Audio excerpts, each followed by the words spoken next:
اعوذ باللہ من الشیطان الرجیم بسم اللہ الرحمن الرحیم۔ اس کو ہاتھیوں کا سال اس لیے کہتے ہیں کہ اس کے پیچھے ایک راز ہے۔ چلیے جانتے ہیں کہ یہ راز کیا ہے۔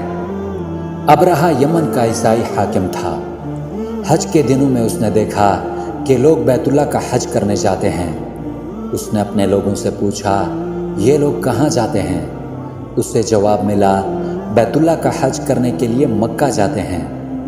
اس نے پوچھا، بیت اللہ کس چیز کا بنا ہوا ہے؟ اس سے بتایا گیا، پتھروں کا ہے۔ اس نے پوچھا، اس کا لباس کیا؟ بتایا گیا، ہمارے ہاں سے جو دھاری دار کپڑا جاتا ہے اس سے اس کی پوشاک تیار ہوتی ہے۔ ابرہہ عیسائی تھا۔ ساری بات سن کر اس نے کہا، مسیح کی قسم، میں تم لوگوں کے لیے اس سے اچھا گھر تعمیر کروں گا۔ اس طرح ابرہہ نے سرخ، سفید، زرد اور سیاہ پتھروں سے گھر بنوایا۔ سونے اور چاندی سے اس کو سجایا۔ اس میں کئی دروازے رکھوائے۔ اس میں سونے کے پترے جڑوائے۔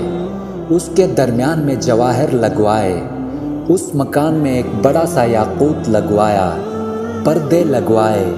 وہاں خوشبوئیں سلگانے کا انتظام بھی کیا۔ اس کی دیواروں پر اس قدر مشق لگایا جاتا تھا کہ وہ سیاہ رنگ کی ہو گئیں، یہاں تک کہ جواہر بھی نظر نہیں آتے تھے۔ پھر ابرہہ نے لوگوں سے کہا، اب تمہیں بیت اللہ کا حج کرنے کے لیے مکہ جانے کی کوئی ضرورت نہیں رہی۔ میں نے یہیں تمہارے لیے بیت اللہ بنوایا ہے، لہٰذا اب تم اس کا طواف کرو۔ اس طرح کچھ قبائل کئی سال تک اس کا حج کرتے رہے، اس میں اعتکاف کرتے رہے، حج والے مناسک بھی وہاں ادا کرتے رہے۔ عرب کے ایک شخص نفیل خشمی سے یہ بات برداشت نہ ہو سکی۔ وہ اس مصنوعی خانہ کعبہ کے خلاف دل ہی دل میں کوڑتا رہا۔ آخر اس نے دل میں ٹھان لی کہ وہ ابرہہ کی اس عمارت کو گندہ کر کے چھوڑے گا، جل جلالہ۔ پھر ایک رات نفیل نے چوری چھپے اس میں بہت سی گندگی ڈال دی۔ ابرہہ کو معلوم ہوا تو سخت غضبناک ہوا اور کہنے لگا، یہ کارروائی کسی عرب نے اپنے کعبے کے لیے کی ہے۔ میں اسے گرا دوں گا، اس کا ایک ایک پتھر توڑ دوں گا۔ اس طرح ابرہہ نے شام و حبشہ سے درخواست کی کہ وہ اپنا ہاتھی بھیج دیں۔ اس ہاتھی کا نام محمود تھا۔ وہ ہاتھی اس قدر بڑا تھا کہ اتنا بڑا ہاتھی روئے زمین پر دیکھنے میں نہیں آیا تھا۔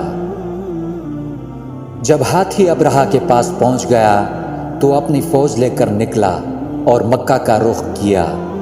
یہ لشکر جب مکہ کے قریب میں پہنچا تو ابرہہ نے فوج کو حکم دیا کہ ان لوگوں کے جانور لوٹ لیے جائیں۔ اس کے حکم پر فوجیوں نے جانور پکڑ لیے۔ ان میں سیدنا عبد المطلب کے اونٹ بھی تھے، جل جلالہ۔ نفیل بھی اس لشکر میں ابرہہ کے ساتھ موجود تھا، اور نفیل سیدنا عبد المطلب کا دوست تھا۔ سیدنا عبد المطلب نفیل سے ملے، اونٹوں کے سلسلے میں بات کی تو نفیل نے ابرہہ سے کہا، قریش کا سردار عبد المطلب ملنا چاہتا ہے۔ یہ شخص تمام عرب کا سردار ہے، شرف اور بزرگی اسے حاصل ہے، لوگوں میں اس کا بہت بڑا اثر ہے، لوگوں کو اچھے اچھے گھوڑے دیتا ہے، انہیں عطیات دیتا ہے اور کھانے کھلاتا ہے۔ یہ گویا سیدنا عبد المطلب کا تعارف تھا۔ ابرہہ نے انہیں ملاقات کے لیے بلایا۔ ابرہہ نے ان سے پوچھا، بتائیے آپ کیا چاہتے ہیں؟ سیدنا عبد المطلب نے جواب دیا، میں چاہتا ہوں میرے اونٹ مجھے واپس مل جائیں۔ ان کی بات سن کر ابرہہ بہت حیران ہوا۔ اس نے کہا، مجھے تو بتایا گیا تھا کہ آپ عرب کے سردار ہیں، بہت عزت اور بزرگی کے مالک ہیں، لیکن لگتا ہے مجھ سے غلط بیانی کی گئی ہے، کیونکہ میرا خیال تھا آپ مجھ سے بیت اللہ کے بارے میں بات کریں گے، جس کو میں گرانے آیا ہوں اور جس کے ساتھ آپ سب کی عزت وابستہ ہے، لیکن آپ نے تو سرے سے اس کی بات کی ہی نہیں اور اپنے اونٹوں کا رونا لے کر بیٹھ گئے۔ یہ کیا بات ہوئی؟ اس کی بات سن کر سیدنا عبد المطلب بولے، آپ میرے اونٹ مجھے واپس دے دیں، میں اپنے اونٹوں کا مالک ہوں۔ بیت اللہ کا بھی ایک مالک ہے جو بیت اللہ کی حفاظت کرے گا، مجھے اس کے لیے فکر مند ہونے کی کوئی ضرورت نہیں ہے۔ جل جلالہ، کتنا پرسکون جواب دیا۔ ان کی بات سن کر ابرہہ نے حکم دیا کہ ان کے اونٹ واپس دے دیے جائیں۔ جب سیدنا عبد المطلب کو اونٹ واپس مل گئے تو انہوں نے ان کی سموں پر چمڑے چڑھا دیے، ان پر نشان لگا دیے، انہیں قربانی کے لیے وقف کر کے حرم میں چھوڑ دیا تاکہ پھر کوئی انہیں پکڑ لے تو حرم کا پروردگار اس پر غضبناک ہو۔ استغفر اللہ۔ پھر سیدنا عبد المطلب حرا پہاڑ پر چڑھ گئے، ان کے ساتھ ان کے کچھ دوست تھے۔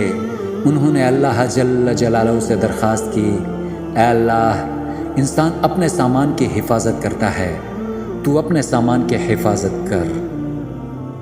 ادھر سے ابرہہ اپنا لشکر لے کر آگے بڑھا، وہ خود ہاتھی پر سوار لشکر کے درمیان میں موجود تھا۔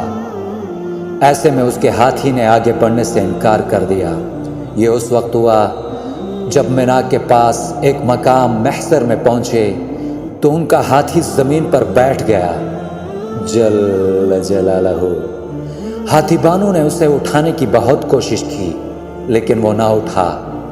انہوں نے ہاتھی کے سر پر ضربیں لگائیں، آنکھ چبوئے، مگر وہ کھڑا نہ ہوا۔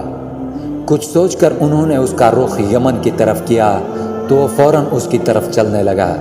اس کا رخ پھر مکہ مکرمہ کی طرف کیا تو پھر رک گیا۔ ہاتھی بانوں نے یہ تجربہ بار بار کیا۔ آخر ابرہہ نے حکم دیا کہ ہاتھی کو شراب پلائی جائے تاکہ نشے میں اسے کچھ ہوش نہ رہے اور اسے مکے کی طرف آگے بڑھا سکیں۔ چنانچہ ہاتھی کو شراب پلائی گئی لیکن اس پر اس کا بھی اثر نہ ہوا۔ جل جلالہ۔ ابرہہ کے ہاتھی کو اٹھانے کی مسلسل کوشش جاری تھی کہ اچانک سمندر کی طرف سے ان کی طرف اللہ جل جلالہ نے ابابیلوں کو بھیج دیا۔ وہ ٹڈیوں کے جھنڈ کی طرح آئیں۔ دوسری طرف سیدنا عبد المطلب مکہ میں داخل ہوئے، حرم میں پہنچے اور کعبے کے دروازے کی زنجیر پکڑ کر ابرہہ اور اس کے لشکر کے خلاف فتح کی دعا مانگی۔ ان کی دعا کے الفاظ یہ تھے، اے اللہ، یہ بندہ اپنے قافلے اور اپنی جماعت کی حفاظت کر رہا ہے، تو اپنے گھر یعنی بیت اللہ کی حفاظت فرما۔ ابرہہ اور اس کا لشکر فتح حاصل نہ کر سکے، اس کی طاقت تیری طاقت کے آگے کچھ بھی نہیں۔ آج صلیب کامیاب نہ ہو۔ صلیب کا لفظ اس لیے بولا کہ ابرہہ عیسائی تھا اور صلیب کو عیسائی اپنے نشان کے طور پر ساتھ لے کر چلتے ہیں۔ اب سیدنا عبد المطلب اپنی قوم کو ساتھ لیا اور حرا پہاڑ پر چڑھ گئے، کیونکہ ان کا خیال تھا کہ وہ ابرہہ کا مقابلہ نہیں کر سکیں گے۔ اور پھر اللہ جل جلالہ نے پرندوں کے جھنڈ بھیج دیے۔ یہ پرندے چڑیا سے قدرے بڑے تھے۔ قرآن میں انہیں ابابیل کا نام دیا گیا ہے۔ ان میں سے ہر پرندے کی چونچ میں پتھر کے 3 ٹکڑے تھے۔ استغفر اللہ۔ یہ پتھر پرندوں نے ابرہہ کے لشکر پر گرانے شروع کیے۔ جو ہی یہ پتھر ان پر گرے، ان کے ٹکڑے ہو گئے، بالکل اسی طرح جیسے آج کسی جگہ اوپر سے بم گرایا جائے تو جسموں کے ٹکڑے اڑ جاتے ہیں۔ ابرہہ کا ہاتھی محمود البتہ ان کنکریوں سے محفوظ رہا، باقی سب ہاتھی تہس نہس ہو گئے۔ وہ ہاتھی 13 عدد تھے، سب کے سب کھائے ہوئے نحوست کی مانند ہو گئے، جیسا کہ سورۃ الفیل میں اللہ جل جلالہ نے بیان فرمایا ہے۔ اس کے بعد ابرہہ اور اس کے کچھ ساتھی